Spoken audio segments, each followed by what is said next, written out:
Okay, well, everyone, I just learned that you only learn a little bit of what you're supposed to learn more than, okay? So only we discussed about structural characterization. So now let's continue on other aspects of the carbohydrates, which is on colorimetric assay and glycan staining. And the carbohydrates are ubiquitous. They're expressed on cell surfaces, the extracellular matrix, okay, which is outside the cells.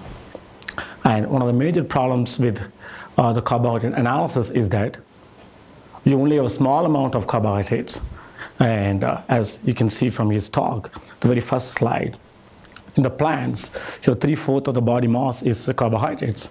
In animals, you have less than 1%. And if you take into consideration extracellular matrix, even though we have a lot of space outside the cell, but it is occupied by the carbohydrates. These carbohydrates are often sulfated polysaccharide like heparan sulfate, chondroitin, dimethyl sulfate, and they're heavily charged, the high molecular weights, so they're able to hold large amount of water, and by holding the water, it provides like a gelation. And so even though it occupies a lot of space, but the amount of carbohydrate that is actually there is much, much, much less. So how do you characterize these molecules? Do you have a chromophore? No. And chromophore is the one that can have a specific UV absorbance. In order for you to have a chromophore, okay, to have a UV absorbance, you need to have a chromophore, such as like a benzene, naphthalene, those things you're all very familiar with. And so that, can excite and emit lights and so forth. But carbohydrates don't have any chromophores. They don't have like a benzene, naphthalene, like structures or fluorescence attached to them. In the case of proteins, you have some endogenous amino acids that have fluorescence properties, like tyrosine, for example. They can have UV absorbance. So you can, based on that, you can look out for their molecular weights and what kind of structures and so forth. When it comes to carbohydrates, and there is no chromophore, so they have no UV absorbance. And also, if we take a glucose, galactose, mannose, they all have identical mass, 180 daltons. And so then that puts you not in a very good spot to analyze the structures. They all have identical mass. So on top of that, these molecules are highly, highly polar. And so they're water soluble. And so if we're trying to characterize by using any other chromatographic systems, which many organic chemists use, they're not amenable for separating based on, because they're highly polar, they're water soluble. But if you look very carefully, the carbohydrates has various functional groups, as you see in the morning lecture, that they are heavily hydrated carbon, so that's why they're called carbohydrates. But they also have some functional groups, like a carboxylic acids, the example glucuronic acid, iodinic acid, which are found in many glycosciences. And also, they have amine functional group like a glucosamine, galactosamine, which is found in, again, proteoglycans, and also in various N-glycans, O-glycans, or glycosylated proteins. Of course, all of the carbohydrates have a hydroxyl group, which is not unique, but they have them all. And also, they have acetylated. Whenever you have an amine, they can be acylated or the free amine. And also, occasionally, the hydroxyl group also can be esterified, acylated, or propanolated. And plus, they can be also alkylated occasionally, and they can have a methyl group and propanoyl group and ethyl groups, and lipid moiety sometimes attached to them. And also, most importantly, they can be sulfated or phosphorylated. And the most important one that we'll see the next few days will be sulfated polysaccharides. So those are the functional groups that they have. And they also have the reducing end. So if we take a carbohydrate, the repeating units, right, you have a glucose, glucose, glucose, or glucosamine, uronic acid. So they have repeating disaccharides, but they also have something called reducing end and non-reducing end. Are you familiar with the terms reducing end, non-reducing end? So reducing end is the one that can easily get reduced. Say, this is a glucose.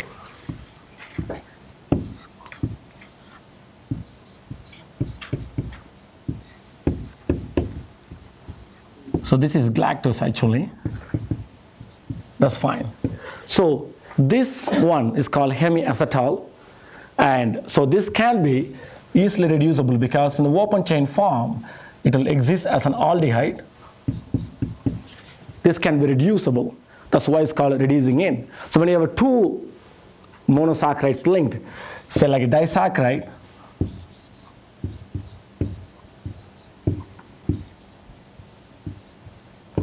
So this is called reducing end, and this is called non-reducing end.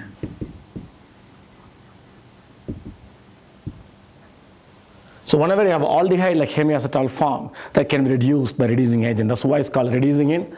Whereas this carbon cannot be reduced, and that's why it's called non-reducing end. So basically that's non-reducing end.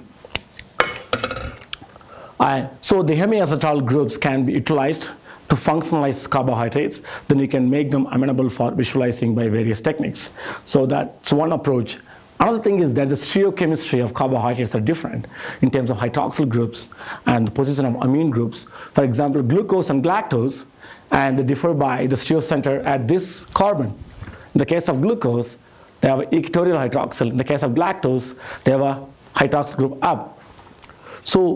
So they have certain changes in terms of stereochemical things, and these variations are basically the basis to develop a colorimetric assay and to identify the structures and composition. Because when you take a complex polysaccharide or a complex glycan, it's going to have a glucose, galactose, glucosamine, galactosamine, manosamine, xylose, uranic acids such as glucuronic acid, hyaluronic acid, sialic acid, fucose, and so all these things have slightly different functional groups. They have differences in stereochemistry, and so this can be exploited exactly because when you do colorimetric reaction in which you make something happen to this transparent molecule which has no color, and you somehow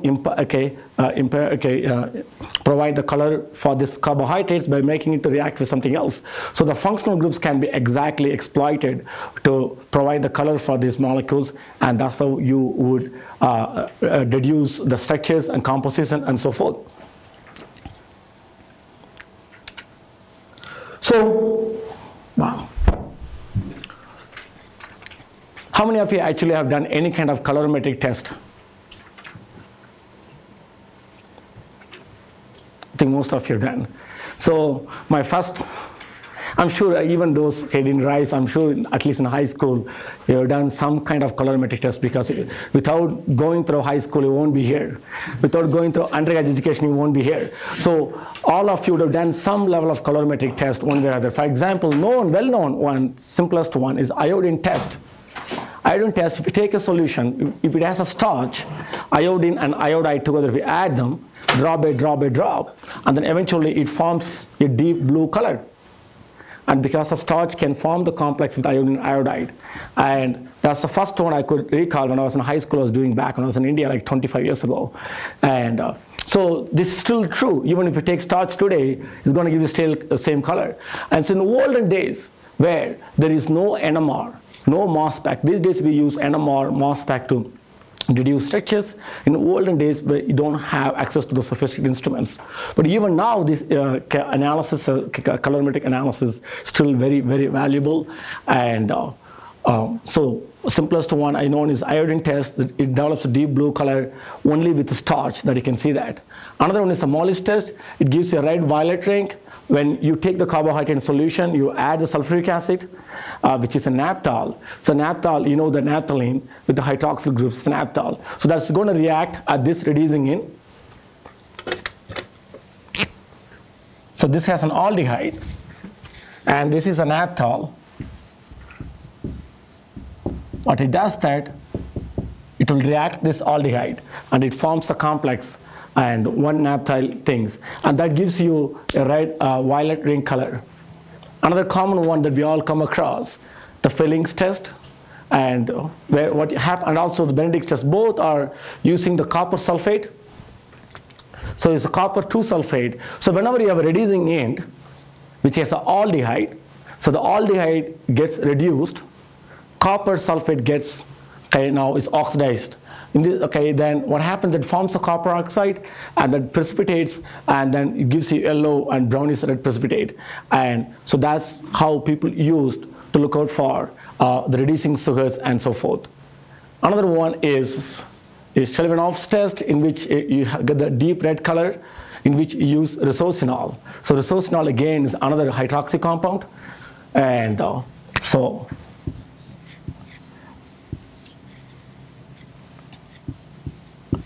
This is basically dihydroxy compound. This is resorcinol. Again, like naphthol, it has a hydroxy aromatic compound. It reacts with reducing in, and it gives you color.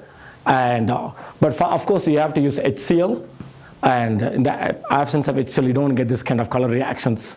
So Biol test is the one in which you get the blue-purple color, in which what happens is that you add a molecule called arsenol, which is slightly different from resorcinol, in which you have a methyl group here, you have a hydroxyl and hydroxyl. That's called arsenol. What you do that, you take the carbohydrate, you add HCl, and then you add this molecule arsenol. Then it gives you blue-purple color after adding this ferric ion, Fe3+, it gives you very nice deep blue-purple color. And so these are the things that people have used, at least I would say like for 90+ years, various tests to look out for the carbohydrates. But there are also other assays people use to quantitate. The one that I shown you before is only to look out for the presence and absence of carbohydrates that many of us would have done in high school or college, and some other in the clinical laboratories like Arup lab, where they look for the amount of carbohydrates in the blood sample. They do some of the tests that we discussed before. But you also can have a colorimetric based assay in which you can get more information, like a quantitative amount, how much of glucose you have, how much of lactose you have, how much of mannose you have in a given unknown sample. So you can get the quantitative information by using this colorimetric assay without using sophisticated NMR and mass spec. And some of the colorimetric assays is very selective for some of the carbohydrates, and they have a unique absorbance for the specific carbohydrates for glucose, lactose, mannose, xylose. They're very robust because you can use many different carbohydrates simultaneously, and they're very robust. And most importantly, this is less expensive. You don't need to have a sophisticated knowledge, sophisticated instrument. All you need is a spectrophotometer, your UV absorbance instrument, and test tubes, obviously, and then plus the reagents that you need that you can procure from Sigma, Ulrich, plus over sample, then you can use them. And many of these colorimetric assays are also sensitive. You don't need to use a milligram. Of course, you need to have at least 30, 40, 50, 60, 100 micrograms of the sample. Of course, in some cases, if you work with like embryonic system like a zebrafish, you may have only nanogram, and this colorimetric assay may not be that great. But there's some other thing that we're going to talk about it, where you can see still how this principle that guides this colorimetric assay can be used for staining protocols as well. And so, but most of this colorimetric assay is very good, anywhere between 10 micrograms to 100 micrograms. And once you start going for like sub-micrograms, like 50 nanogram, 100 nanogram, 2 nanogram, then it becomes much more difficult. And because of the interference and also the inherent way that you carry out this colorimetric assay, where you use mineral acids, oftentimes sulfuric acid or hydrochloric acid, so that you can break these polysaccharides into monosaccharides, and then you exploit the reducing in to react with the resorcinol, arsenols, and other reagents that basically forms the basis for forming the complex and hence giving the color. So commonly used assays are listed here. Phenol sulfuric acid assay, which basically look out for the total carbohydrate content in a given unknown sample, and Morgan-Elson assay, and in which you can quantitate the glucosamines or galactosamine, hexosamine content in a given sample. The MBTH assay, which is different from that of Morgan-Elson assay, but gives you more information about glucosamine without getting cleaved into monosaccharides. If you have a glucosamine in a polysaccharide, for example, heparan, sulfate, chondroitin, they have a glucosamine, galactosamine, they have to be hydrolyzed into monosaccharides in order for it to give you a color in Morgan-Elson assay. Whereas in the MBTH assay, you don't have to necessarily cleave them completely, but you can still get the color out by using MBTH assay. Another one is commonly used is the periodic ship assay. It's called PAS, P-A-S, periodic acid and ship-based assay, and is used both as an assay and also used in a staining protocols, which you're going to come across. And the Carbazole assay that many of my students, the postdocs in the lab, have done to quantitate heparin and heparosome, which is precursors for the heparan sulfate, and which is again a colorimetric based assay that we use to quantitate the amount of uranic acid. Then we can calculate the amount of unknown GAG quantity that you have. Then thiobarbitric acid, which we are not going to talk about it, but thiobarbitric acid is an assay that's used to quantitate sialic acid, which is, I don't know if we talked about sialic acid or not this morning. And so sialic acid are 9-carbon ulosonic acids. So that sialic acid often occupies the terminal position of various glycoconjugates like glycoproteins, glycolipids, and they play a major role in cell-cell interactions and cell-viral interactions and pathogens interactions. So in order for you to quantitate the amount of sialic acid in a given cell, people use thiobarbitric acid. So the basis for using colorimetric acid is very sensitive, is rapid, robust, inexpensive. You don't need a sophisticated instrument, and is selective for some of the carbohydrates. So those are the things, okay, basis for using still even these days colorimetric assay. Even in my lab, we use colorimetric assay to quantitate how much of GAG the heparan produced from the E. coli K5.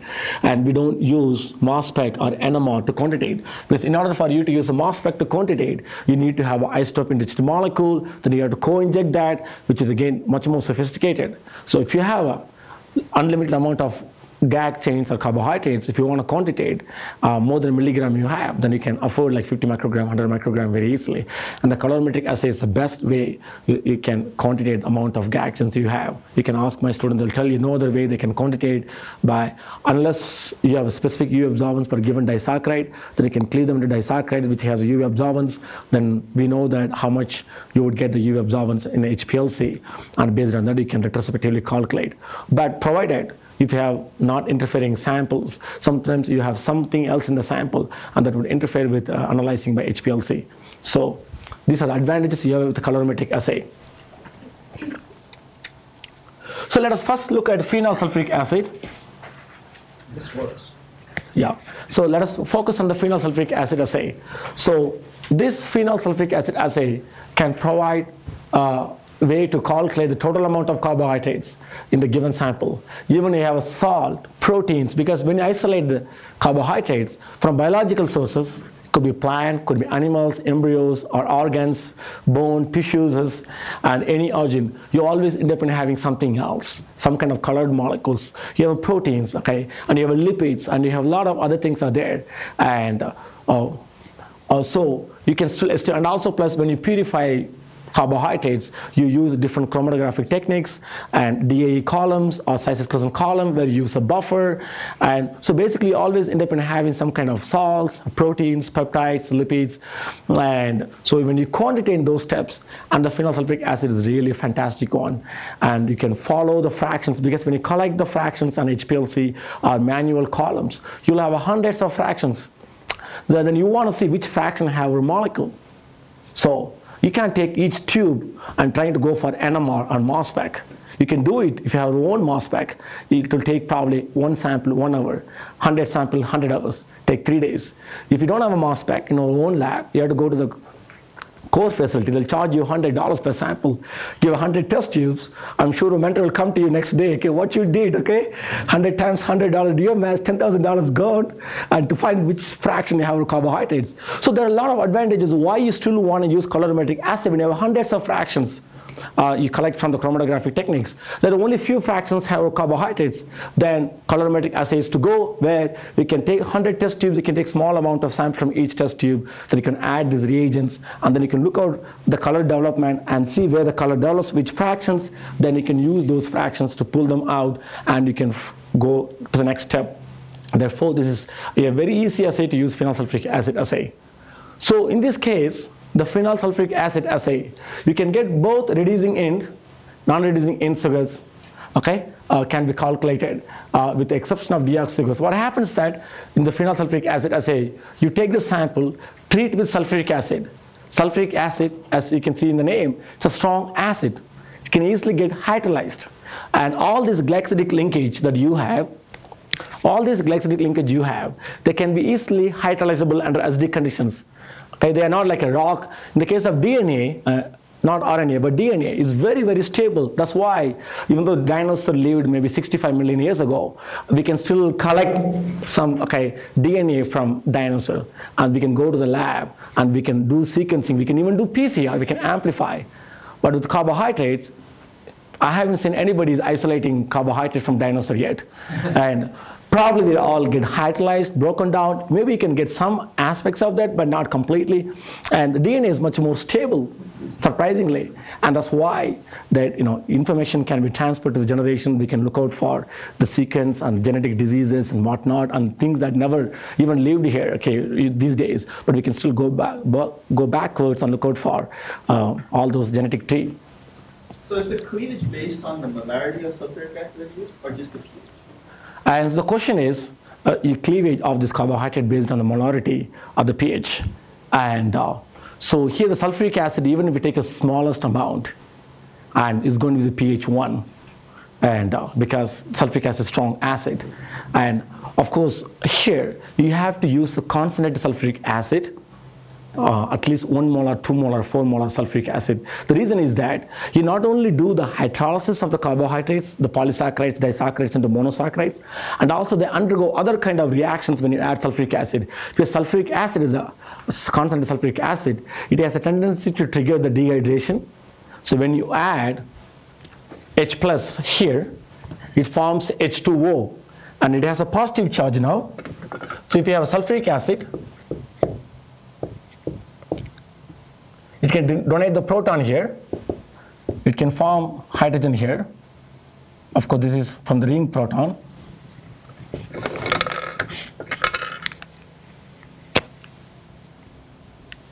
But net result is that now it's positively charged. So now this is a very good leaving group. What happens is that either this proton or this proton can trigger the loss of this water molecule. So now it creates a double bond. And this is one kind of example I want to talk about. So when you add constant sulfuric acid, and it not only makes this molecule to react here, and also it not only hydrolyzes the disaccharide or trisaccharides into monosaccharides and to make it react, and also it causes the dehydration of the water hydroxyl groups. So it can create multiple double bonds. As you know, when you have multiple double bonds, now they're conjugated, so now I have better absorbance. And so that's why oftentimes in this kind of assay you use the concentrated mineral acids. And for hydrolysis, you can use 100 micromolar HCl or sulfuric acid. But not only you want to do hydrolysis, you also want to have this kind of reactions happening. By dehydration of the carbohydrate, it creates a double bond so that you can have a UV absorbance, or you can create a specific molecule that can react with the naphtol. By stacking happens, now we have a nice visual specific color formation occurs. So could you use a weak acid to make oligos?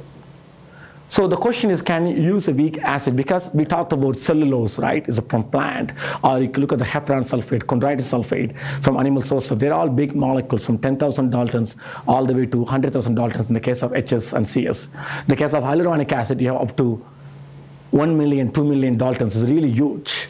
And so those molecules can be cleaved under acidic conditions to get the oligosaccharides, yes. And weak acid, if you leave it, if you slightly heat it, you can cleave them into oligosaccharides.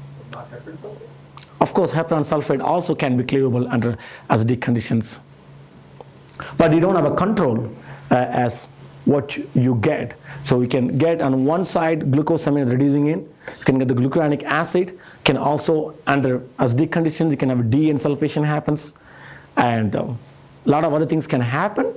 So if you only want to get the biologically active molecule, and there are a lot of sulfate groups, for example, then you don't want to use this acid hydrolysis as an approach. If you have hyaluronic acid, which has no sulfate groups, you want to get the oligosaccharides, then you can use acid hydrolysis as a means of getting the oligosaccharides. But you end up in having, say, when you cleave the polysaccharide, hyaluronic acid with HCl, sulfuric acid, so you get the oligosaccharides. So you have, say, each oligosaccharide can having two different sequences. In one case, you have a glucosamine or galactosamine as non-reducing in. Another case, you can have a glucuronic acid. So how do you separate based on charge and the size? It's hard. So all is isomeric equation. You have A, B, A, B, B, A, B, A. And you have same size, same charge, and it's difficult to separate by size exclusion column, difficult to separate by charge column, anion exchange column. So you end up in stuck. That's why you like to use enzymes to cleave. But still, people have used acid hydrolysis as a means of getting where you're not going to do sequencing, where you don't care about loss of sulfate groups here and there, then you can still use this approach to get the oligosaccharides. And also, another complication might be sulfuric acid is also an oxidizing agent, so it may also actually convert the aldehyde at the releasing end to the carboxylic acid. So the question is the sulfuric acid, which is not only an acid and can do dehydrations, and it can also do the oxidations, and but the sulfuric acid, as far as I know, is not an oxidizing agent, is because it's already is in a highly oxidized form, H2SO4. So SO4 has a +6. As far as I know, the sulfur cannot go oxidized more than +6, and but it can trigger a number of rearrangement reactions. And it cannot do oxidized, right? Because sulfur is in +6, so if it gets reduced to +4, then it itself gets reduced, but then it can oxidize. Yes, if it is a reduced form of sulfur, if you use a sulfurous acid, SO3, of course they can undergo oxidation. But if you use a sulfuric acid, H2SO4, they don't undergo oxidation, as far as I know.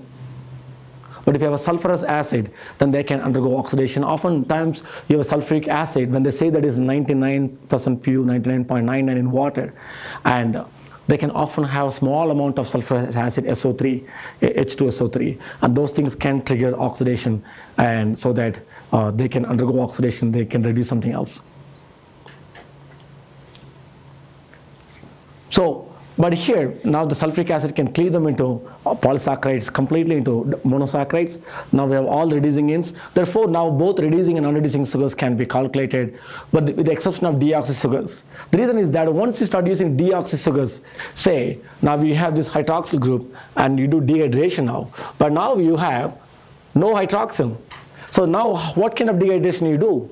So you can do dehydration, but sometimes it's difficult to do dehydration, or it can do dehydration. It cannot form multiple double bonds in a given sugar. It can form a single double bond. Then that may not be great in terms of forming the color and having the conjugation with the structures that you're looking out for. So deoxy sugars often cannot be detectable very easily by using this approach. But not all deoxy, but some deoxy sugars can still reduce the quantity by using phenol sulfuric acid assay. And basically you observe at 400 nanometer of colored aromatic complex between phenol and the carbohydrate. And the amount of sugar is determined by comparison with the calibration curve. So what it means that you take an unknown sample, take the sulfuric acid with the phenol, boiling it forms a nice color. Because you have a glucose, lactose, mannose, xylose, fucose, glucosamine, galactosamine. You have a lot of different monosaccharides, which are building blocks to make our N-glycans, O-glycans, glycolipids, glycoproteins, proteoglycans. So all of these things can give you color. So then what happens is that you need to know exactly what you have it. So you have to use a specific standard. So if you think that our polysaccharide or our carbohydrate has a glucosamine, then you have to use the glucosamine, various concentration, standard solutions you have to prepare, various concentration, 1 micromolar, 100 nanomolar, whatever the concentrations you're looking out for. You have to prepare various concentrations of specific carbohydrate, monosaccharide, could be glucosamine, galactosamine, glucose, lactose, uranic acid, whatever it is. And you have to prepare a standards of the known carbohydrate, and then you have to do this assay, and so you need to have a linear absorbance range, because these colorimetric assay, they are not linear with all concentrations. They are only linear in certain concentration, and then it becomes flat, or it can go like this. So you want to work in the linear range. So once you know that which concentration these specific carbohydrates gives you linear absorbance as proportional to concentration, because not all concentrations you have increased proportionately, and low concentration you may not have, high concentration you may not have. So you need to choose the right range. Then you take your unknown sample.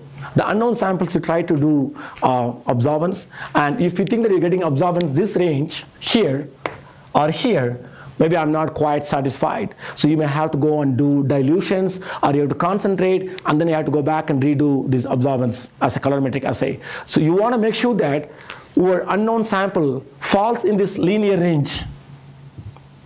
If you are outside the linear range, then you're not going to get anything out of this colorimetric assay. You need to have a standards, various concentrations. You need to reduce the standard curve once you know that it is proportional to concentration, and then you take an unknown sample, and then you do the same thing. Then you can get more information about amount of glycans or carbohydrates that you have.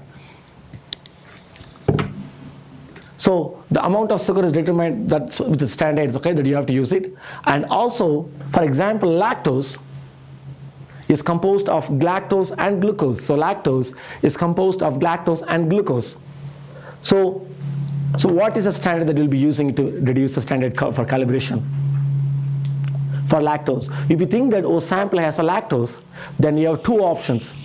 Either use lactose solutions, standard solution, various concentration, and get the absorbance and everything. Then you can take your unknown concentration of the sample, unknown amount of lactose, then you can find out how much lactose you have. Or the lactose eventually is going to be hydrolyzed in the phenol sulfuric acid assay into galactose and glucose. What you do that, in lactose you have one molecule of galactose and one molecule of glucose. So you prepare galactose and glucose solution, and you add equal amount of galactose and glucose, premix it, and then you do the colorimetric assay and to get the standards. Okay, either you can use the lactose or you can use the solution of galactose and glucose.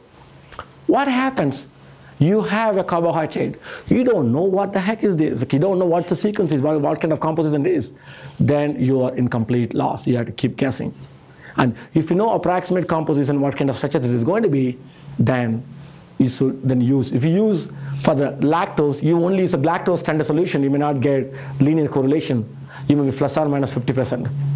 And so if you use only glucose, could be same scenario. Or if you end up using mannose standards, then you may not get the same absorbance. That can become more proportional or making any sense in terms of unknown sample concentration. So it's important to know approximately what kind of compound that you have. Then you can do the quantitative information. So the given sample has only reducing sugars. Say you have a glycopeptide. It has only xylose, or it has only galactose, with a lot of biomolecules, lipids, glycolipids, glycopeptide, glycoproteins. They have a single carbohydrate attached to it, like a galactose only, glucanac only. Those glycosylation of with the galactosamine or glucosamine can regulate signaling pathways. You don't need to have a large glycans to have a biological function for the proteins. Even as small as a simple galanac, glucanac, or glucose, galactose can regulate the biological functions of the protein and hence the signaling pathway. So if you know that you only have monosaccharide in the given protein attached to it or the lipid, you hydrolyze it, so you only get the monosaccharide, right? If you have reducing sugar, a single reducing sugar, and if you know that that's going to be a single reducing sugar, then you can use alternative technique called Elson-Morgan method, can be used to estimate reducing sugar. If you only know that you have only reducing sugar, you don't have a complex disaccharides, you only have a single sugar, reducing sugar, then you can use this technique in which you use a different reagent, arsenic reagent, which many of my students in the lab use for TLC analysis, this arsenic reagent. And of course you have to use with the copper, then you measure the absorbance at 5 nanometer. And so if you want to reduce both reducing sugars and non-reducing sugars content, then you use both phenol sulfuric acid and Elson-Morgan method to calculate how much reducing sugar you have in a given sample and how much non-reducing sugar you have in the sample. Then it's to be able to understand approximate size, which is often complex, but at least you can estimate the amount of reducing and non-reducing sugars you have in a known sample. So this is phenol sulfuric acid.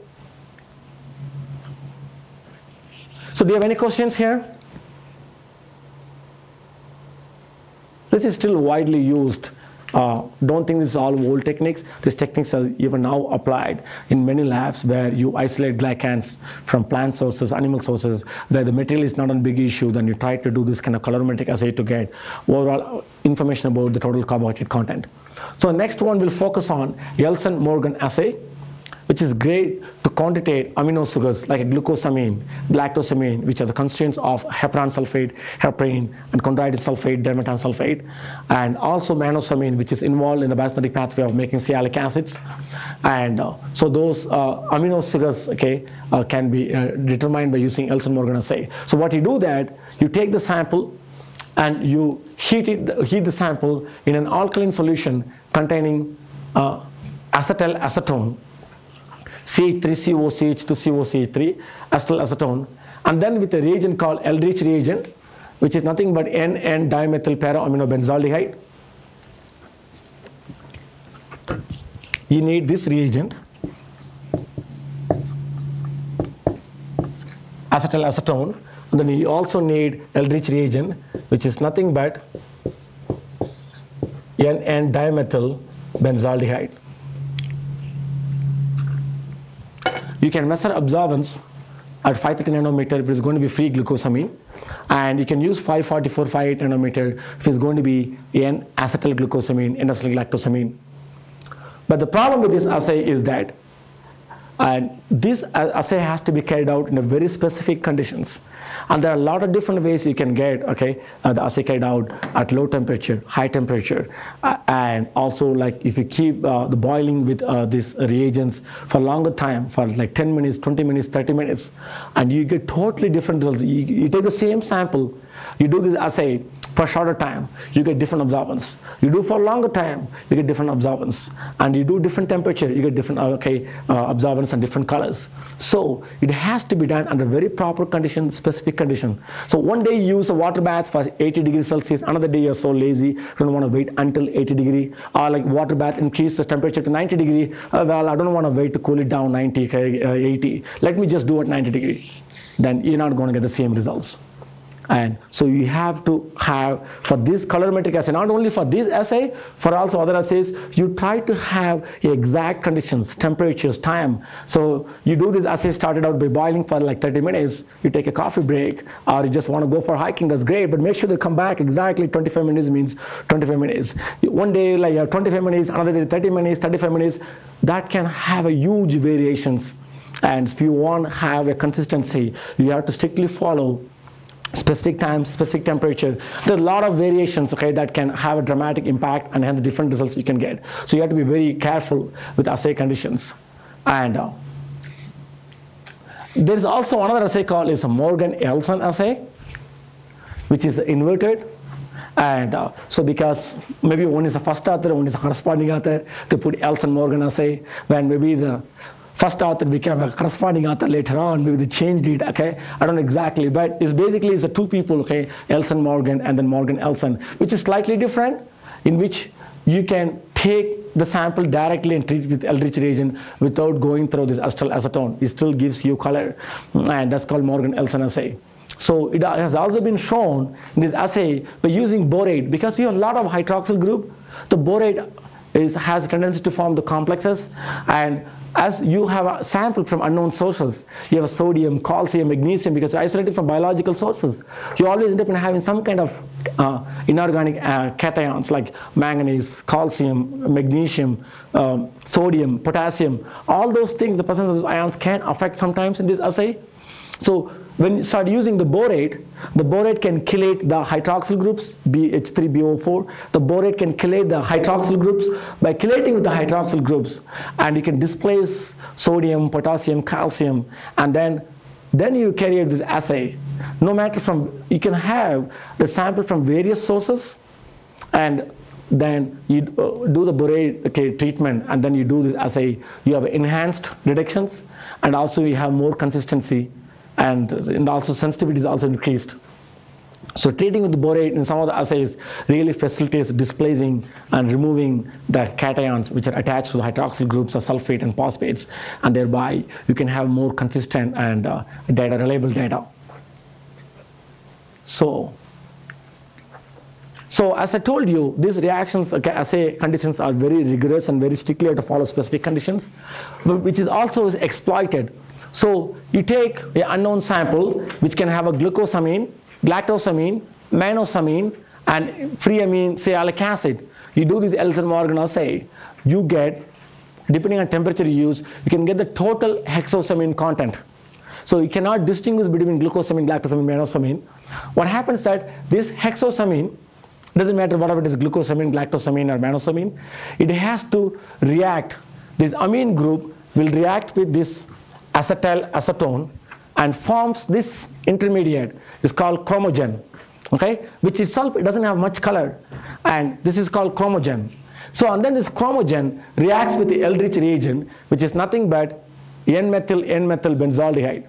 When it reacts, it gives you unique color. And so what happens is that when you take the sample which has both glucosamine and galactosamine and manosamine, you do this first reaction, this sample with acetyl acetone at a high temperature, 90 degrees Celsius.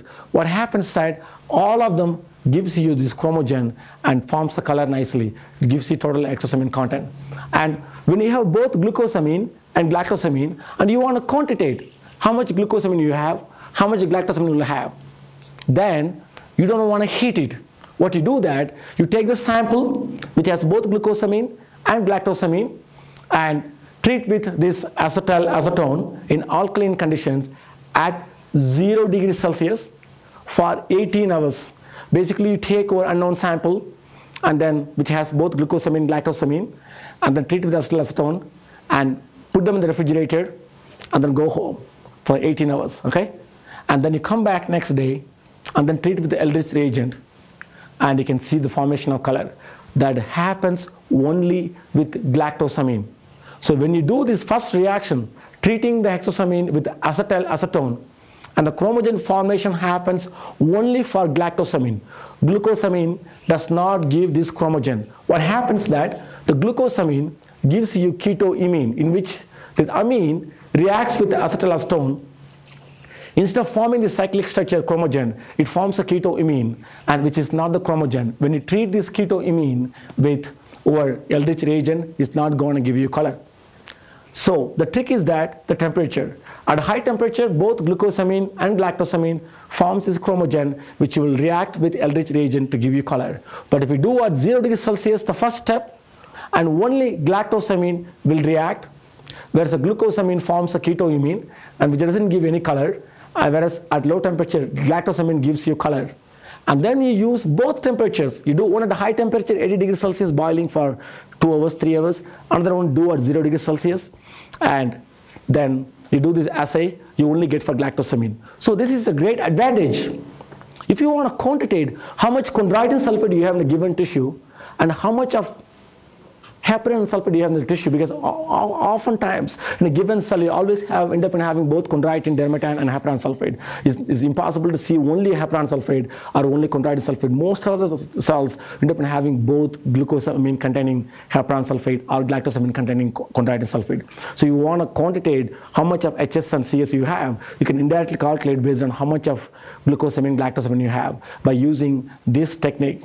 And so this is a simple technique that was deduced like in 1940s and 1960s, and somebody have reported, somebody said, well, I cannot find anything about my heparan sulfate. Then somebody went back and looked at it very detailed, they found that glucosamine cannot give the color. So now this is an approach people can use to deduce how much glucosamine and galactosamine you have that would be indicative of how much of heparan sulfate you have and chondroitin sulfate you have. So another approach is called MBTH assay. And this Elson-Morgan assay that we talked before is good only for the free glucosamine. What it means that is to take our unknown sample, you have to hydrolyze them by treating with HCl and sulfuric acid. You have to hydrolyze them. Then it becomes free glucosamine. Then you can do Elson-Morgan assay or more, okay? Whereas when you have a glycan, you don't want to hydrolyze, you want to do directly. And so there's a milder technique called MBTH assay exists, which is good, okay, for both free and bound glucosamine residues. In this case, what you do that, you take the sample and treat with nitrous acid, and that causes the deamination. This is called deamination reactions. In heparan sulfate, you want to calculate glucuronic acid, hyaluronic acid. What you do, that treat with nitrous acid, the same nitrous acid you use it here. When you use nitrous acid, it causes a deamination, and it gives you anhydromannose in the case of glucuronic acid, hyaluronic acid. It gives you anhydromannose sugars. In the case of heparan sulfate, it gives you anhydromannose. So depending on the structure that you have, it gives you anhydrous sugar, which can react with MBTH, which is nothing but 3-methyl-2-benzothiazolane hydrazone, under mild acidic conditions. Then it forms a complex, and this complex have a blue intense, okay, very intense blue color between anhydrous and MBTH upon treatment with ferric chloride. So we have this nitrous acid treatment, there's anhydromannose, mix with MBTH, wait for some time, for half an hour, and treat with ferric chloride. Then it immediately develops a deep blue color. And then you can go and measure the absorbance at 650 nanometer. And both glucosamine and galactosamine have a similar intensity in MBTH assay, whereas the mannose-amine has a very, very low intensity. If you worry about a sample has a mannose-amine, and then if you use this assay, you have a high intensity, then you know that it has only glucosamine, galactosamine. You don't have mannose-amine because mannose-amine has a very low color intensity. So what is the basis for this reaction is,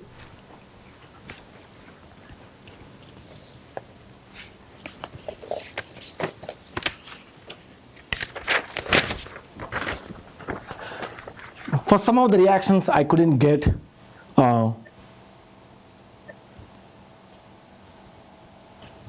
the reaction mechanisms. Even now, even though 50 years, 60, 70 years, we have all these colorimetric assays established, exact nature of the complex, and that gives you color, for many of the cases still is not resolved. Maybe it gives you multiple different complexes, and so they cannot be separable by HPLC, and also they're very unstable complexes it forms.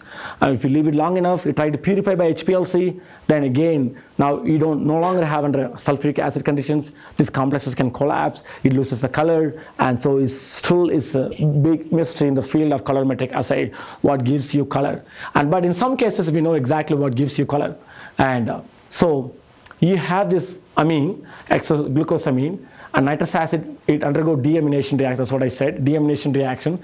It gives you anhydrous sugar. In this case, glucosamine gives anhydrous sugar. And then you have this MBTH reagent, which is here, and reacts, this amine group, hydrazide, will react with the aldehyde, and it forms this chromogen. And then also, this MBTH reacts with Fe3+, and then Fe3+ gets reduced, and this MBTH gets oxidized. So now this oxidized MBTH will react with this molecule, the chromogen, and that gives you color. And so this is the probable mechanism proposed 1970s by Japanese group, and this is still widely accepted. And because they can also make this molecule synthetically in different route, and then they went and just did the measurements of absorbance and so forth, and that's how they proposed this mechanism of complex formation and the color observation.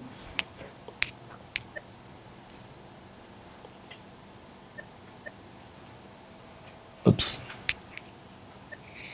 What I did. Okay.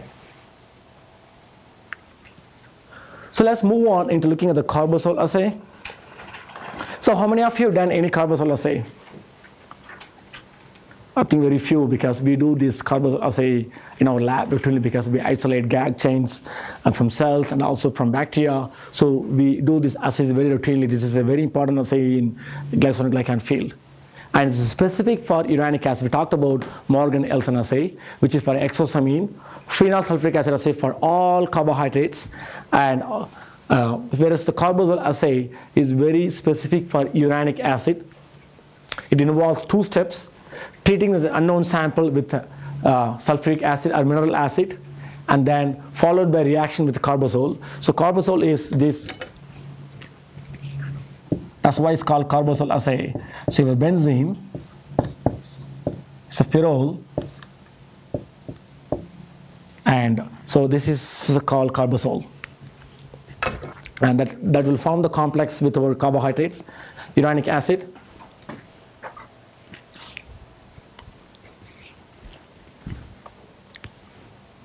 And it forms a deep blue purple color, and which you're going to see this afternoon when you do this hands-on training part of it, where I think that you're going to do Carbazole assay, where you'll see how this forms a color and so forth. Is it true today? Yeah. So it forms a deep blue purple color. Then you can measure the absorbance at 520 nanometer. This is very sensitive. It's rapid, and you can get the quantitative information. Of course, you have to use the standards, which is a glucuronolactone, and without that, you cannot get in all these colorimetric assays. You take unknown sample, you take our standards, and you do the reaction same time simultaneously. Now that you do standards first, and then go and do this reaction, it's not going to work. You can do it, you don't get any meaningful data. So you take the standards of various concentrations, you do the assay with unknown samples simultaneously, and then hopefully you are in this linear range in some of the sample with the standards.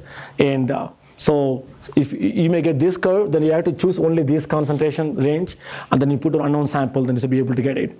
And if you're not lucky, then you have to go back and make again the second set of standards of various concentrations, dilutions, and go back and do this reaction. It's possible sometimes you have overshoot or sample have more heparan sulfate or chondroitin sulfate than you expected, which is good, but you have to go back and repeat the experiment to get the diluted sample to be used again. Don't you have a range for the standards? Why do you make these standards repeat?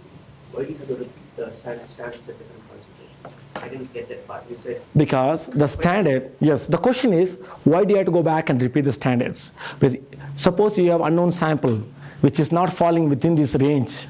You have to go back and repeat with your unknown sample at high concentration or low concentration so that it falls within this linear range. Okay, that means you have to go back and repeat again. Every time if you do it, you think that if you do it, okay, once I did it last night or yesterday, I come back and today I don't want to do this standard, it's not going to work. No, but standard, the linear range of the standard is same.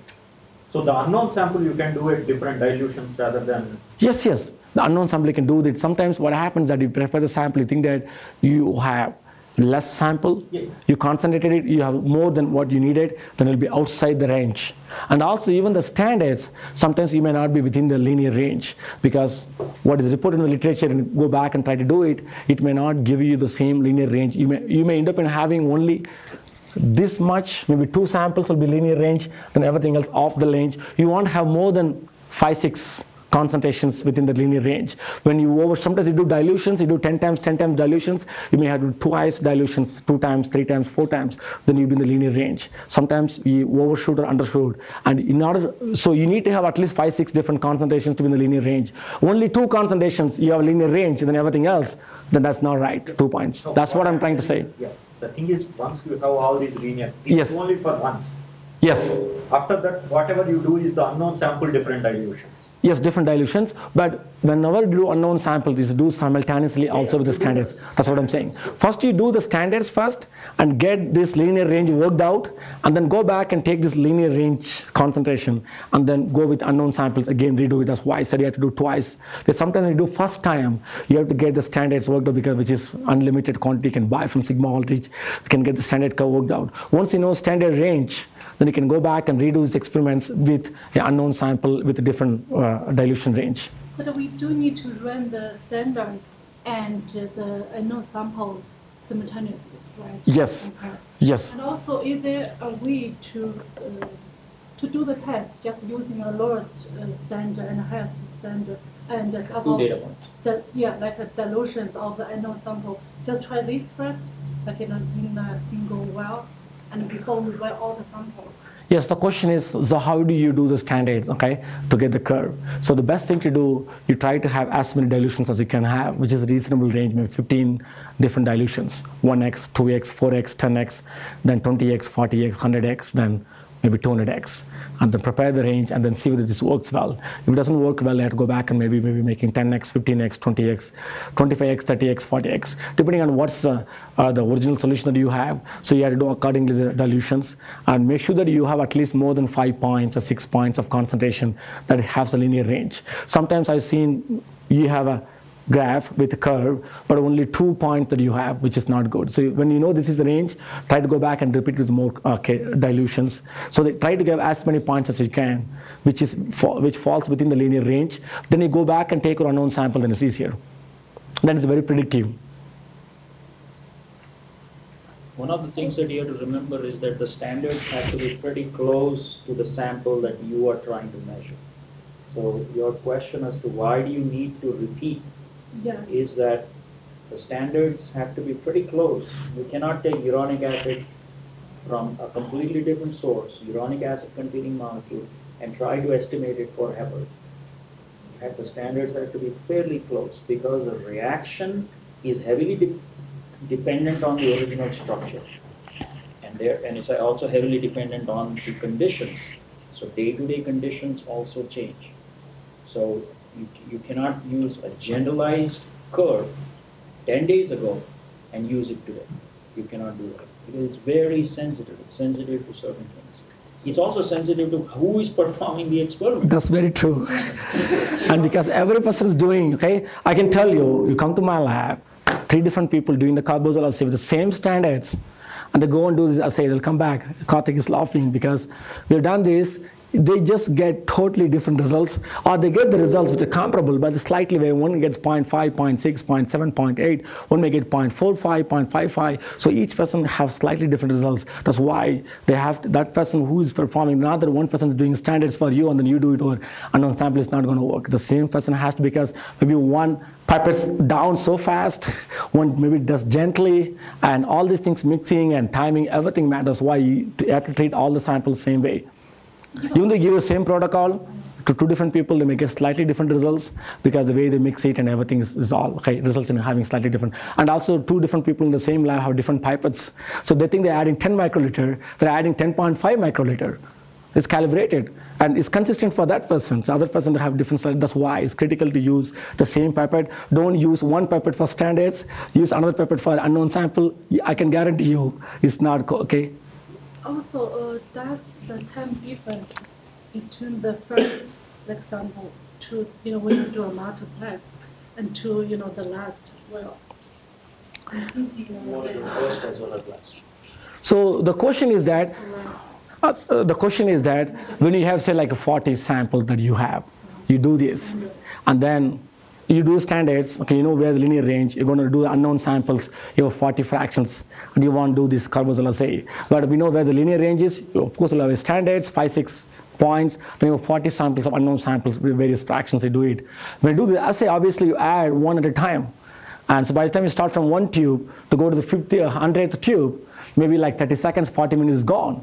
So that has inherent variations, unfortunately, because you have to add simultaneously as much as possible, as quickly as possible. So people sometimes use a multi-channel pipette, so you can add 8 or 10 at the same time. So you can minimize the time difference between the sample 1 to sample 100. And you can use that's why you can use some multi-channel pipettes. You can minimize. Of course, still is going to be like sample 1 to sample 10, you have maybe 0 second, and sample 11 to sample 20, maybe you have like 30 seconds or 40 seconds, and you keep building it. But now the difference is, instead of having like 40 minutes difference or like 30 minutes difference, you have maybe within 2-3 minutes. And the same way, if you do one tube at a time in UV absorbance spectrophotometer, it may take an hour. Then again, there's a variations. And if you use a multi-well format assay, then you may be able to get more rather quickly, simultaneously than you can get. So there are advantages using multi-well format system, and also using the multi-channel pipettes, so you can minimize the time difference. Of course, there will be still some time difference, even with the multi-plate reader, multi-well plate reader. It doesn't read all simultaneously. It reads so fast, but at least does much faster than doing manually. But then it minimizes the error, and within that you can work with that. So don't you scramble them? Say you have 100 samples, don't you go like 100 and so if you scramble it, but still, systematic error is going to be lower. Still. No, but if you scramble it, still the sample number is going to be different. And so that has inherent variations. If there is a systematic error as a function of time, you're going to get over the problem of systematic error by just scrambling. We do it in different cases, different experiments, we do that too. So I think from the statistical standpoint, scrambling is good. From practical standpoint, even they go from 1 to 100 samples, students, postdocs, even whatever, they just always mislabel it. They have to go back and do it. If you're going to scrambling it, you're going to adding unknown factor, then you don't know exactly when you scramble it, you mislabel it, is gone. So that's why it's better to prefer to do it. And I know for scrambling, statistically is good, but I think from practical standpoint, it's better to just do in one way and consistently. And if you're going to repeat the experiment again, I'm not sure you're going to do same way of scrambling. We do different scrambling. And so typically we do from 1 to 100 means systematically 1 to 100. But scrambling do minimize it. But do you have some kind of standard to remove the systematic error? Can you remove the systematic error? Of course, we use this graph like in Excel spreadsheet. It gives you one more thing. If you make a standard solution, I totally forget to tell you, and so various concentration, each concentration you have to do at least triplicate. When you do triplicate, 2 might be very close. The third one is always, is an nasty one, is it goes up or down. So try to remove it, go to the next sample, you have a 2 absorbances close, the same concentration, and then you can use those, and the one that off the range, then you remove it. So then you get the range. It's not that when I said you get this graph, it's not like this. And for each concentration you get like this, and you get like this, maybe like this. Then the one is outside the range, you remove it, and you remove it, and then you make the graph. And you can see the error bar here for the same concentration. So unknown sample also is not that you do only once. The unknown sample also you have to do in triplicate. And then likely that one sample, if you're lucky, all triplicates will be like same range, close range. Otherwise, most likely you end up in having at least 2 or close enough. Then you compare the next sample and so forth, and then you'll move forward. So with all these assays, what is the kind of accuracy you're looking at? Excuse me? What is the level of accuracy? So what's the level of accuracy looking for? So it's anywhere between plus or minus 2%. Then to plus or minus 10%, because the standard that you use is slightly different from the biological sample. The biological samples have some unknown salts, right? And then whereas the standard is very pure, you just get from sigma, you add the water, mineral water, okay? Or you can use the deionized water, double deionized, triple deionized water. So that gives you a beautiful curve. When you go for no unknown sample that has like all different kind of things, is the proteins and peptides and lipids, you want to try to purify it, and then purify it, fractionate it, end up in having always something which will be interfering, which may not be interfering with our standards. So there are going to be some variations, unfortunately. When you say 2%, like, can you give it in like molar concentration, like plus or minus so much?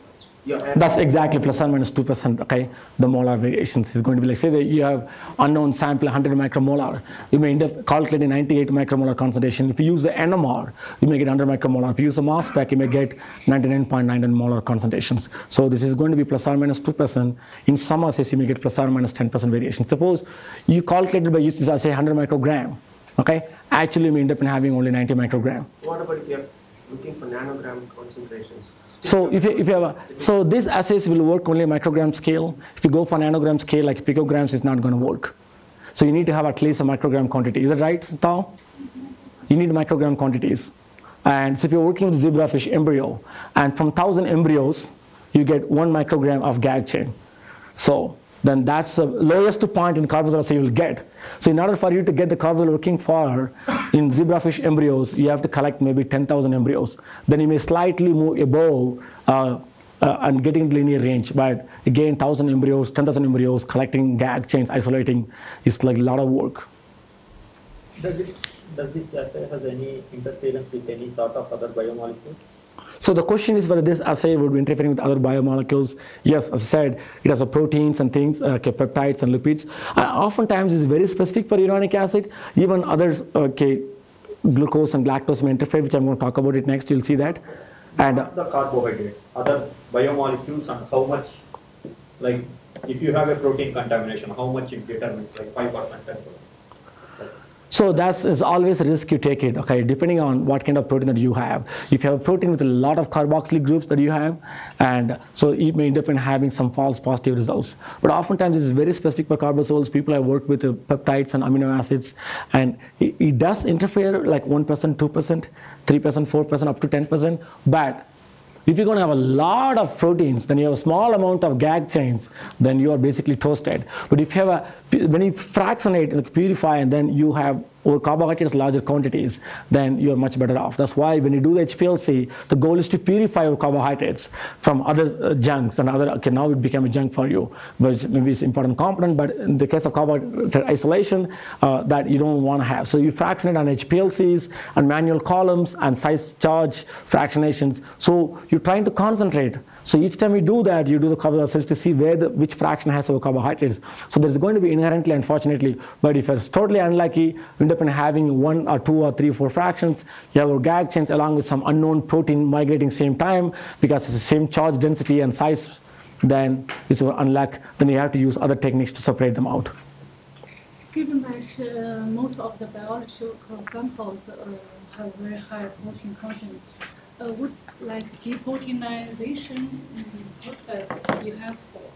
So the question is, when you have a gag chain from biological origin, you have a lot of proteins. So what you do that, before you go to Carbazole assay, you want to have some kind of purification system worked out. So for the gag chains in particular, whether you have uronic acids, you go through DAE column, which is anion exchange resin. When you go through and make them bind, the gags binds more tightly than the proteins and peptides and lipids, and they can be coming off from the anion exchange column at low salt, like 0.1 molar, 0.2 molar, whereas our gag chains can come out between 0.5 molar or 0.4 molar to 1 molar, 1.5 molar. So our gag chains tend to come at much later salt gradient than over proteins and peptides. So it's not like 100% completely clean of proteins and peptides, but you may have some proteins which are still charged heavily, and they may be coming like, there's a lot of phosphopeptides and phosphorylated proteins are there, and so they might be coming the same range where over GAG chains coming off.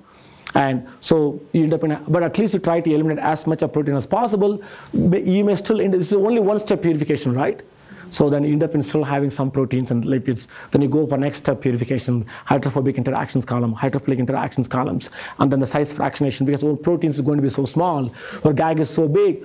If you use the size expression column, you can separate the GAG again from other proteins, even though you cannot separate them on DAE column.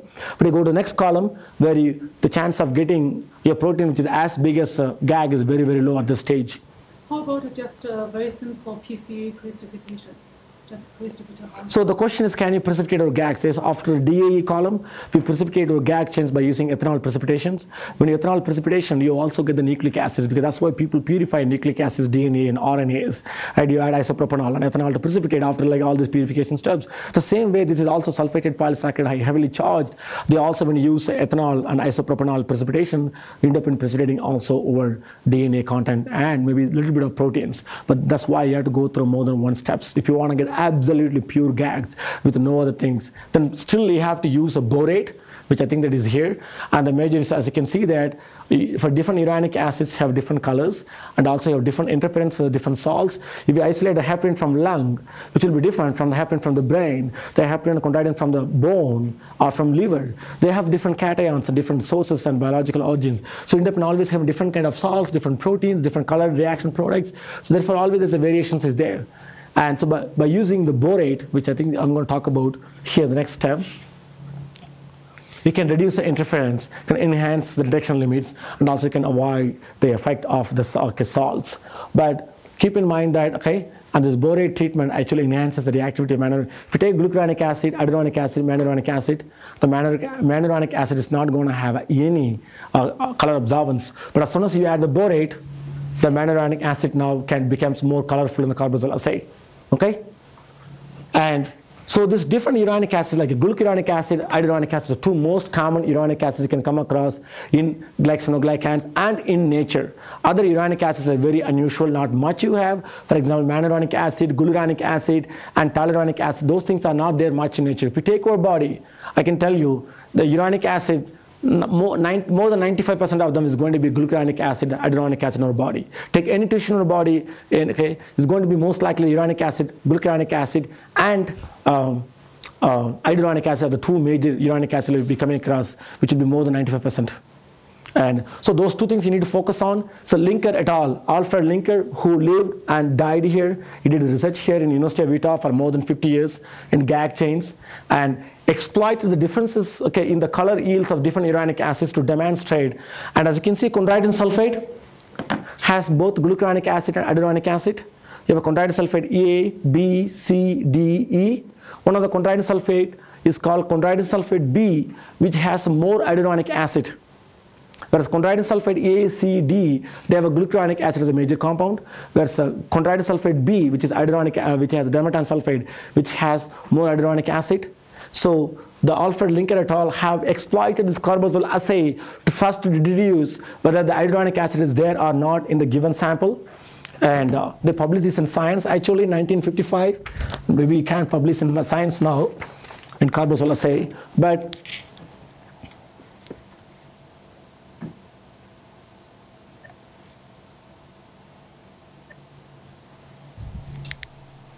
so what they found that the dermatan sulfate, if you look at the glucuronic acid, the Carbazole say 100, like they set the standard as 100, and glucuronic acid, which is different configuration of uronic acid, which is 32. Iduronic acid has only 1/3 of absorbance for glucuronic acid. Manuronic acid, of course, is very low, 17, and the galactonic acid you have 120, but you don't have a galactonic acid in the chondroitin sulfate. And this is how, when they took the equal amount of chondroitin sulfate A, B, and C, they do the Carbazole assay, so they can weigh how much you put the samples, right? Then they weigh, and they do chondroitin sulfate B analysis. They get unusually low amount of Carbazole assay. Even though they weighed it, they have an equal amount, they had it, but they found it something's wrong. I don't know why. They repeated again and again, they got low. And that's how they found the hyaluronic acid. Then they took the paper chromatography, which is what people do in olden days. And before you go for paper chromatography, and people use the Carbazole assay, which is easier and faster, you can, hundreds of fractions you can do that. So in the paper chromatography, they found the differences in the migration of the uronic acid content derived from the chondroitin sulfate B against chondroitin sulfate A and C, and then they use against various standards, glucuronic acid, hyaluronic acid, galacturonic acid, and that's how they found, and they published this paper in Science. And so Carbazole assay was a basis to deduce the content of uronic acid configuration that's found in dermatan sulfate. So this is a critical assay.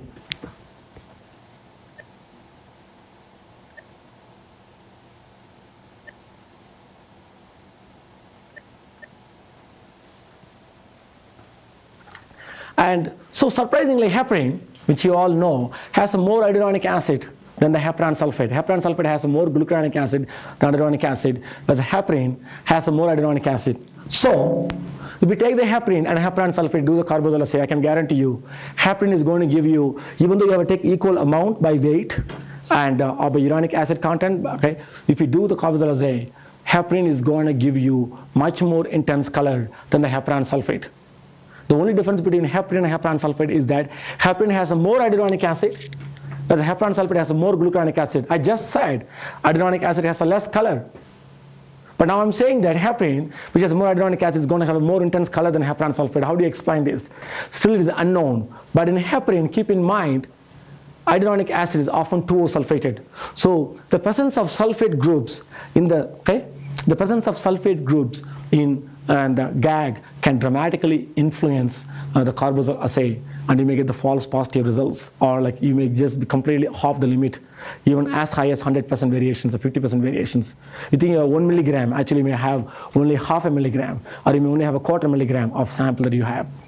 And the reason why a heparin has unusually high, even though it's hyaluronic acid, supposed to have a low absorbance, you still have high absorbance, is that when you do a Carbazole assay, you treat it with a mineral acid, sulfuric acid or HCl. And the 2O-sulfated hyaluronic acid cannot be cleaved under acidic conditions. They can be cleaved only under basic conditions. I can guarantee you, if you take the heparin, treat with sodium hydroxide or potassium hydroxide, and go back and do this assay, you may see much less UV absorbance in Carbazole assay. But if you do the hydrolysis, acid hydrolysis as recommended by the Carbazole assay, where you have 2O-sulfate attached hyaluronic acid, which cannot be cleaved under acidic conditions.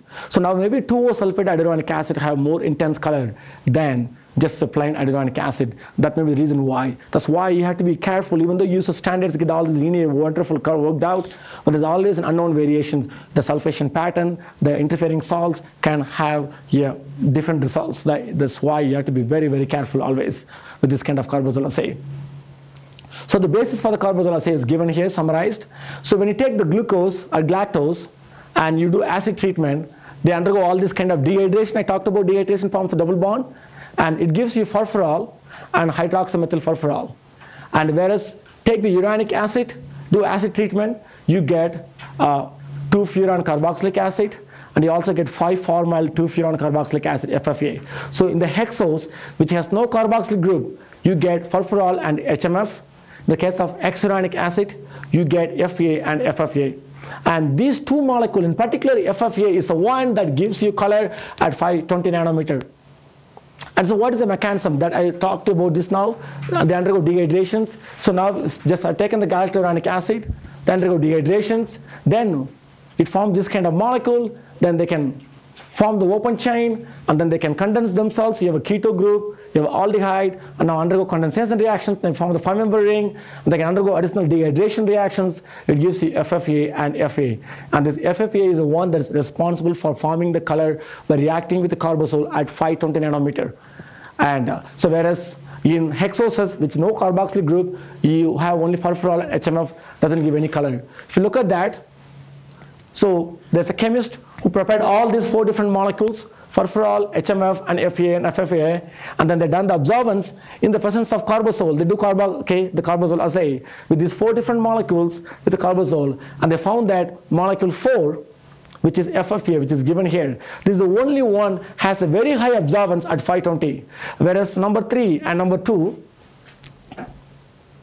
this one, number 3, which is here, this one Fa, and which has absorbance but at a lower wavelength, whereas this number 2, which is this HMF, and which has a low absorbance, and whereas number 1 is the furfural, which is also have absorbance at 520, but which is 1/6 or 1/7 of this one for this molecule. If you look at the furfural and FFA has a 7 times more absorbance than furfural.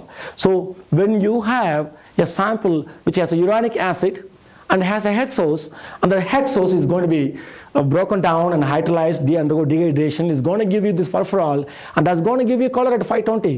So what it means that when you have a heparin or heparan sulfate or chondroitin sulfate, every other residue is carboxylic acid containing uranic acid. So there, it doesn't matter. But when you have an unknown polysaccharide, only few residues have uranic acid, like glucuronic acid, aduronic acid. Remaining 90%, 95% is other hexose. What happens that, so now you have only 1/10 of uranic acid, and you have 90% glucose or galactose, and now you put this 10 times of that, now it's going to overtake. So it's going to give you false positive results. So uranic acid, Carbazole is really great when you have a large amount of uranic acid, which is the case for heparan sulfate, chondroitin sulfate, dimethan sulfate, all these glycosciences, including hyaluronic acid. They have 50% uranic acid in the molecular weight. So every other monosaccharide is a uranic acid. Therefore, this assay works really well. But once you start having smaller amount of uranic acid, the Carbazole assay is going to interfere with the presence of this molecule 1, furfural, which comes from the hexoses. Is it clear? So don't think that Carbazole is going to give you a great answer for the uranic acid content. But if the uranic acid content is very high in the molecule, then the Carbazole assay is really great. But when the uranic acid content is very low, then Carbazole assay is becoming very problematic. Okay? Any questions? So you can see how they can interfere here. Other molecules don't interfere, but this molecule definitely will be interfering, which is coming from hexoses. And also keep in mind, when you take the carbohydrates, treat with sulfuric acid, what happens?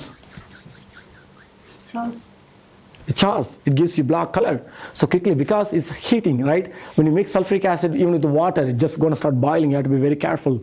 And so when you take the glucose, or like a sample, which is offered in the water, right? You mix with sulfuric acid, it generates a heat so quickly. So that heat can trigger more than 100 degrees Celsius, can start charring, okay, comes black color. But since you mix with this one in ice first before you do anything, so you have to lower the temperature and so forth. So of course you have to heat it eventually. When you heat it, some of the charring happens, and that it gives you brown color, and that brown color can also interfere with your absorbance. That's why you have to do it very systematically and carefully. But still you may have some interference which you cannot avoid completely.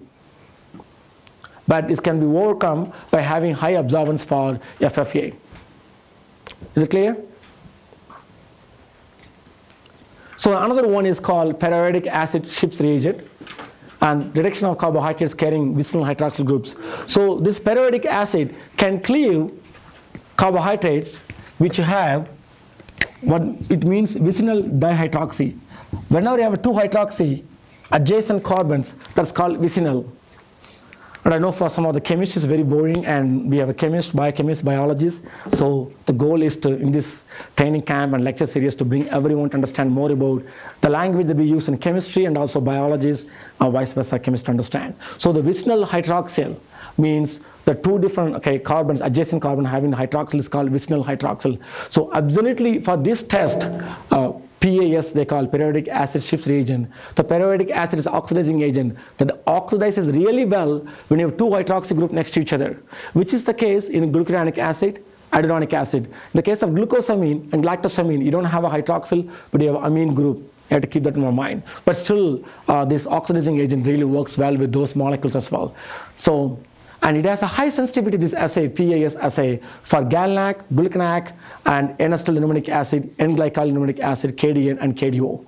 And also for uranic acid, for some reasons, they haven't listed, they tested it, it doesn't have a high absorbance. Maybe the presence of carboxylic acid, or carboxylic group, might be interfering, even though it can undergo oxidation, but the subsequent reaction with the ship, they don't have a good absorbance. So then you measure the absorbance at 550 nanometer. So one good thing about the PAS, it does not require the harsh conditions. Carbazole assay, what you do? You need a strong acid. So if I ask you to go and do this Carbazole assay, which gives a color, do staining tissue, it's not going to work. Because you use sulfuric acid, what happens if you add sulfuric acid to the embryo or tissue or lung or organ? It's just not going to work, okay? And so it's going to dissolve completely, okay? And so, whereas the PEG assay is a very mild conditions. And that's why it's not only used as an assay, people also use this reagent for staining and looking out for the carbohydrates. And extensively used in histochemical applications under the direction of mucins, which is a different carbohydrates, and also for the polysaccharides. So whenever you have a large amount of carbohydrates and mucins, which are specific glycoproteins, which are lining over, okay, epithelial cells are lining up over lung, and that's where you have a lot of mucins, sialic acids, and a lot of glycans. Whenever you have a lot of carbohydrates, extracellular matrix in glycoholics and extracellular matrix, when you do this PEG, it works beautifully. So people have used this extensively in the histochemical analysis of organs and tissues and so forth. So this is reaction scheme is shown, and this is a ship reagent, which is this one, and HCl, it forms this intermediate, and also you have sulfuric acid in HCl, and that what happens that you have reducing in aldehyde, just this aldehyde, but also you oxidize with the pyruvic acid, that also gives you aldehyde. So those aldehyde would react, okay, with the sulfurous acid that you have in the system, and so you add bisulfite here, okay, sulfite, you add sodium sulfite, I think Na2SO3 or H2SO3, and then that forms this intermediate, and this intermediate reacts with this molecule and forms this structure, a complex, and that's what gives you absorbance at 550 nanometer, okay, and this is a structure that gives you 550 absorbance nanometer, and that's how we can reduce, okay, these molecules. So this slide that gives an example of how the PAS reagent is used not only for the assays and also for staining your tissue. So on the left side you have a hepatic tissue. So hepatic tissue, as Dr. Desai talked this morning about glycogens. So glycogens synthesized in our body right after take the rich carbohydrate rich meal. If you take a lot of food, what happens? First thing, you trigger the glycolysis, you don't exercise, what happens? All the glucose that you have in the food gets stored as a glycogen in the liver. And so you take the liver, and so this is how it looks like when you do the staining with PAS reagent. And then what happens that you treat with an enzyme which cleaves off this glycogen, and then the staining becomes so different. So this one treated with the saliva, which has an amylase enzyme, which cleaves our glycogen very nicely, and then without the treatment you can see the loss of staining. So the PAS reagent has been used very nicely to look out for the presence of carbohydrates. And let us go now another one, Alcian blue staining. This I know biologists used it. You have used Fabian? Yeah. So biologists use this Alcian blue staining. You might have used this too, right? And because this is not a harsh conditions, and it's a very mild condition, not like Carbazole assay. Alcian blue is a cationic dye. It's a dye which is a positively charged functional group, and that would facilitate the complex formation with the negatively charged sulfate groups. So it forms a dye. So it forms a complex with the glycosylglycans and proteoglycans, and also to some extent sulfated glycans, and also with the some sialic acids. But most importantly, this Alcian blue forms a nice super complex with the sulfated molecules. So it's a gradual increase in the salt concentration used to wash the dye. After treating the tissues, tissue sections with the dye, you have to treat with sodium chloride, different concentrations. So in the case of for heparan sulfate, looking out for, you treat like 0.3 molar, 0.2 molar washing, all the non-specific interactions is gone, because HS and chondroitin sulfate, there are lots of sulfate groups, therefore they have more tight binding and tight dye binding, and therefore they don't wash off at low salt concentration, and therefore that's how we can selectively identify a neutral molecule, sulfated molecule, phosphated molecule, because phosphated even much strongly can bind. And keep in mind this Alcian blue, and you stain it only for a short period of time. If you leave it long time, it may go inside the nucleus. It can also stain the nucleus, because the nucleus has our DNA content that can stain as well. And so if we expose our tissue sections for a short time, then this is not an issue, but because looking out for where the GAG chains are located. And also this Alcian blue staining is used looking out for the location of GAGs when you do the phage analysis, polyhydramage electrophoresis. I'm sure most of you have used this for protein purifications, protein identification, the molecular weight and where they migrate and so forth. And the same page that you use to analyze the GAG chains, and then you treat where the GAG is coming. Keep in mind the GAG, unlike the proteins which have some chromophore, then you can do staining. And for the GAGs, what you do that and treat with the Alcian blue, then you can look out for where the GAG chain is coming. And so it has been commonly used in the page analysis. But one problem with the Alcian blue is that it binds non-selectively to both heparan sulfate, chondroitin sulfate, dermatan sulfate, all sulfated GAG chains. It cannot distinguish between HS and CS, unfortunately. So for those things, probably you can use HS-specific antibodies or CS-specific antibody in immunohistochemistry study. But if you want to do this kind of Alcian blue staining, which can distinguish the GAG chains from other non-GAG structures, but cannot distinguish between HS and CS. And this Alcian blue staining has been extensively used in many, many different biological systems. And so this is a dye that I've just talked about, which is positive charge here, positive charge here, positive charge here, positive charge here. And so the PAPS synthase is an enzyme which makes the PAPS. The PAPS is a sulfate donor, like an ATP, which is a phosphate donor, which donates the phosphate groups to phosphorylation reactions. For sulfation, that's how you do sulfation of the GAG chains to make sulfated polysaccharide. You need PAPS, what we call PAPS. So the PAPS synthase is an enzyme in humans and in animals, okay, in vertebrates, and the synthesize PAPS is an enzyme called PAPS synthase that makes a PAPS. So there's a mutations in the PAPS synthase results in making less PAPS or no PAPS, and there's two different isoforms exist.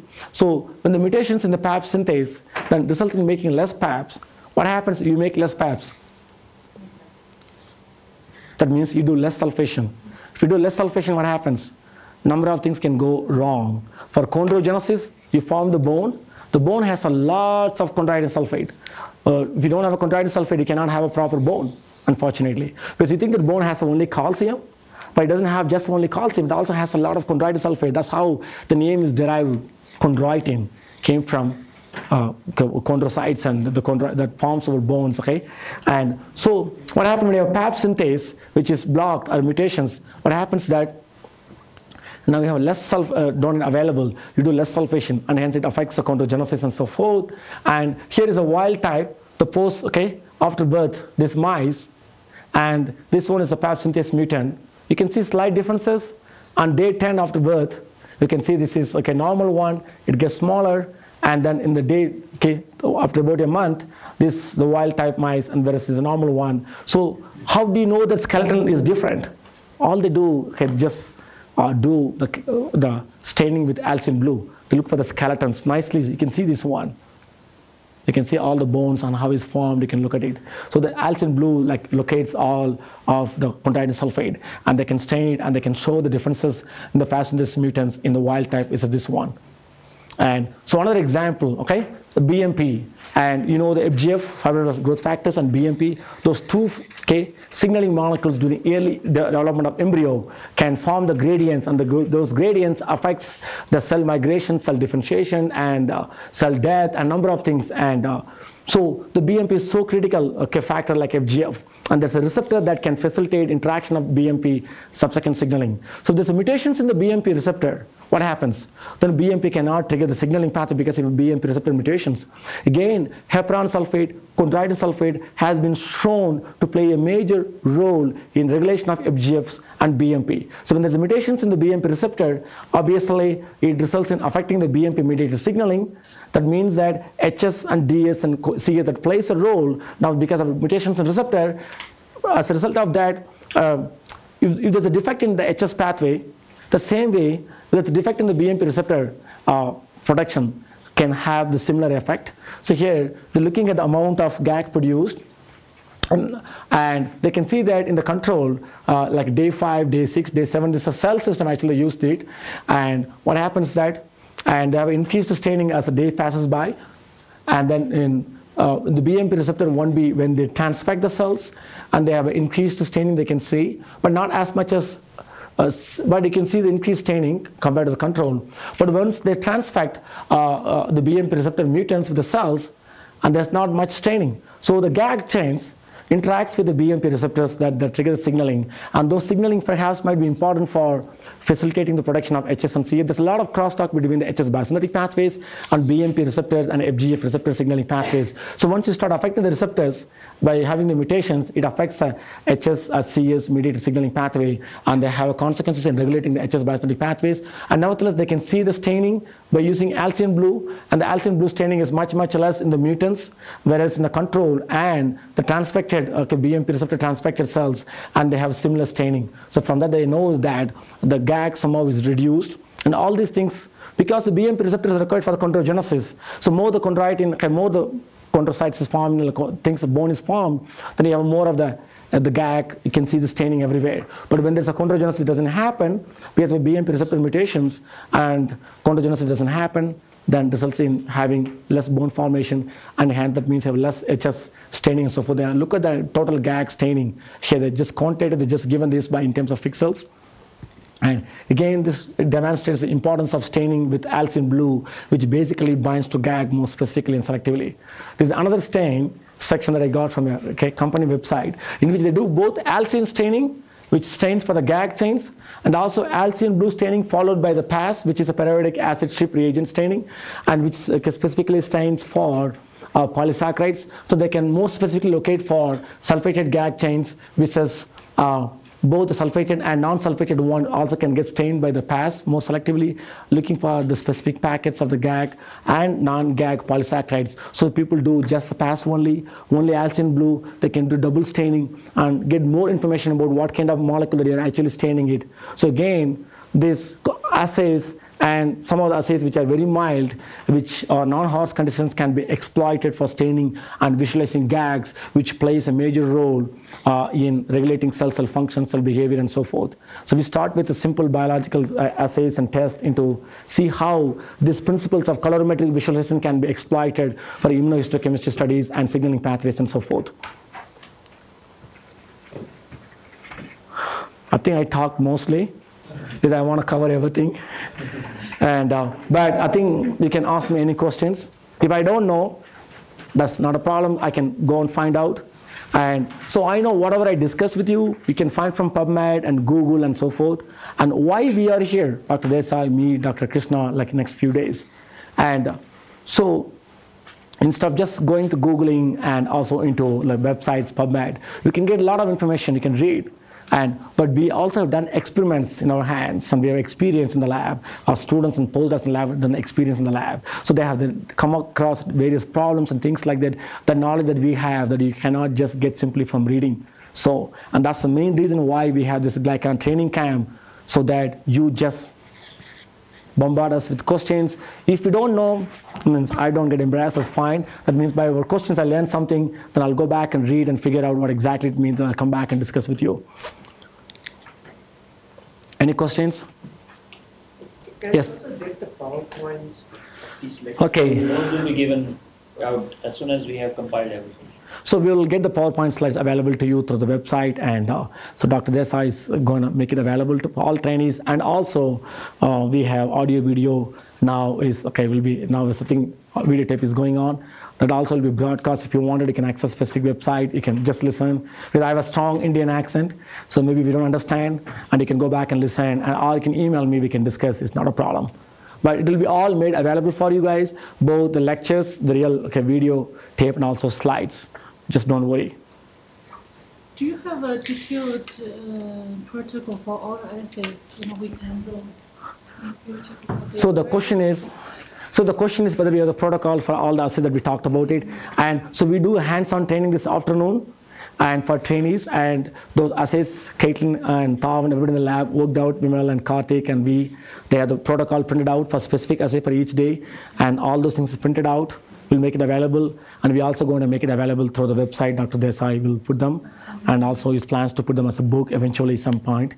And also those who are not trainees officially, and you're welcome to come to my lab anytime. I know that some of you are non-trainees, and any help that you want and have any questions, ask my lab members. So, but don't feel bad that you don't get into because the lab is small. we have 15 trainees are here, and it's very hard to get more than even 15 people is very hard, and we try to accommodate as many people as possible. But those are non-official trainees, you can always come to our lab and can do the experiments, you can do the techniques, you can do assays, HPLC, mass spec, whatever we do, you can just do this place. And also for the afternoon trainings, and we are divided by 2 groups. That means we can only get into one or... So the question, we have 2 groups or maybe actually 3 groups, but everybody get to do everything. Not that one group does only one thing.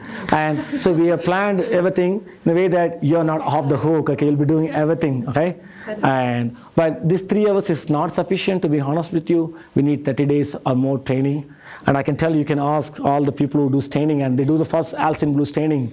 Didn't work. You can ask Tao, the first training. It's so different from really doing and seeing. Yeah.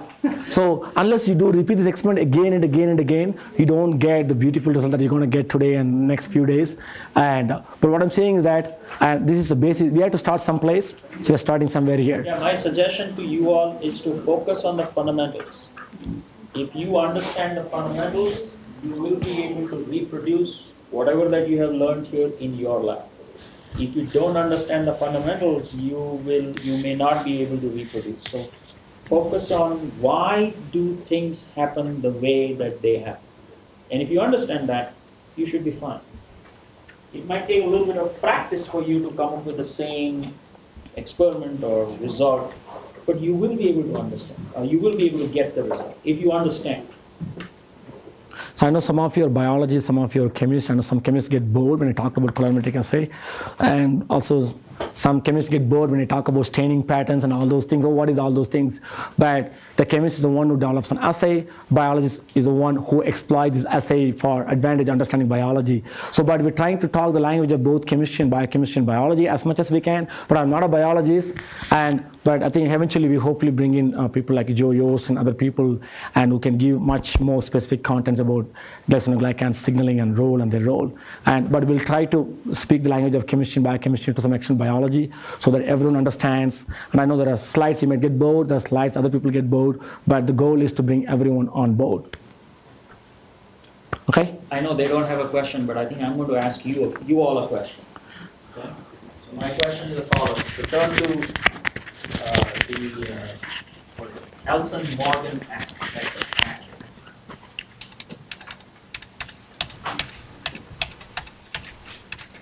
Yeah, the next slide. All right.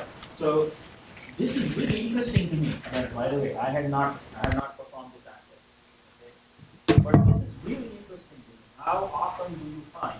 Well, I made a statement in the morning that proteins, for example, can recognize galactose from glucose, right? And the difference is one hydroxy group.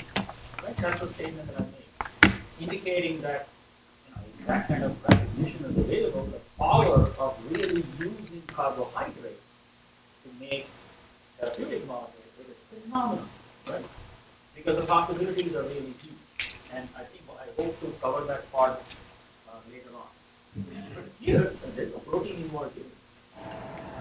It's really phenomenally exciting that here, glucosamine can be differentiated from galactosamine.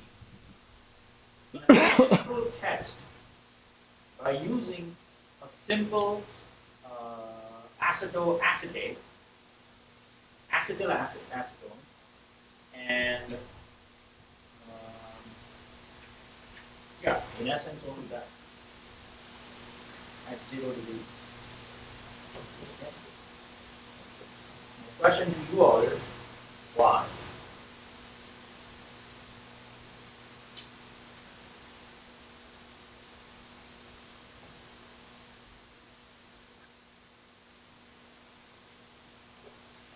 Whereas glucose gives you ketoamine. There is a partial answer here. I know you are all, oh my gosh, I didn't think about it. There is a partial answer here. Whereas glucose gives you ketoamine, galactose gives you the chromogen, the pyrrole, the 5-membered heterocyclic. Where is the reaction occurring? The reaction is occurring at the C2amine. C2amine. So it is at the reducing terminus. Where is the group that is different between galactose and galactosamine and glucosamine? At the 4 position. I put the squiggly line I didn't tell. Whenever you have a squiggly line, that means kind of looks kind of top of the chemistry. The squiggly line So means 4 position substitution is affecting reactivity at the 1 and the 2 position in a chemical sense. Isn't that interesting?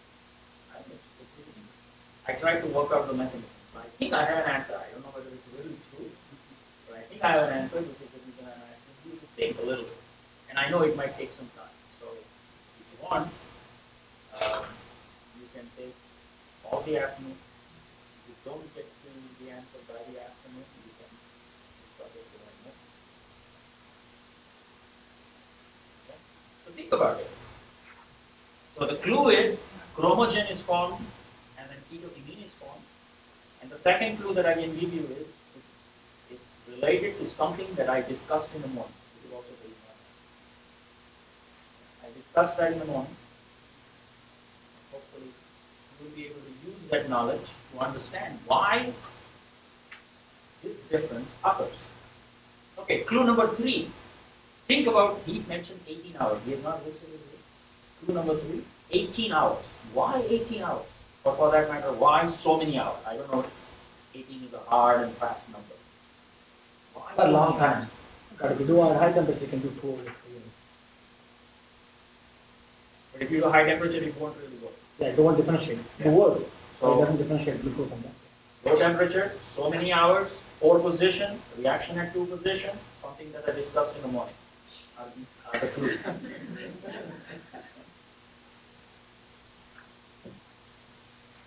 Thank you all guys. Okay, so I think lunch is ready. Terry has been moving around.